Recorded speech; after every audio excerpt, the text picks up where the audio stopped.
I did not really understand the language, but the emotions have no language, and those reach me perfectly fine. That was a beautiful show and a lovely presentation. 2004च्या ऋणानुबंध नाटकानंतर एका American प्रेक्षकाने दिलेली ही दाद ब्लूमिंग्टनच्या नाट्य प्रवासातील एक सुखद आठवण, अनेक आठवणींपैकी एक. वाऱ्यावरची वरातच्या एका प्रवेशाने सुरू झालेला हा प्रवास आज 10व्या वर्षात येऊन पोहोचलाय यावर विश्वासच बसत नाही.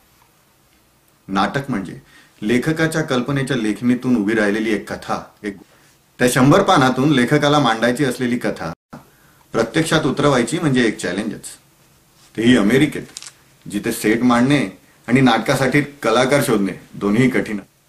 आम्हा IT मधले इंग्रजाळलेल्या लोकांकडून मराठीतील मान्यवर लेखकांनी मांडलेला थॉट पुण्यात आणि मुंबईतील प्रोफेशनल नाटकांची सवय असणाऱ्या प्रेक्षकांसमोर यशस्वीपणे मांडण्याची कसरत ब्लूमिंग्टन मधील नाट्य ग्रुपने आणि करंदीकर फॅमिलीने केली. यावर्षी मराठी मंडळाचे 10वे नाटक प्रस्तुत होईल. नाटक निवडण्यापासून ते कास्टिंग, सेट, प्रॅक्टिस ही सर्व जवळजवळ 4 ते 5 महिन्याची मेहनत 2-2.5 तासाच्या नाटकानंतर वाजलेल्या टाळ्यांनी क्षणात विसरता येते.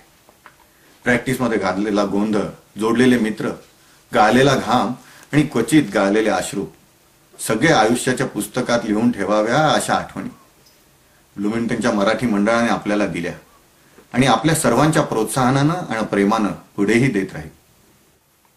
मी विशाल डहाळकर. मराठी मंडळाला 10 वर्ष झाल्याबद्दल हार्दिक शुभेच्छा.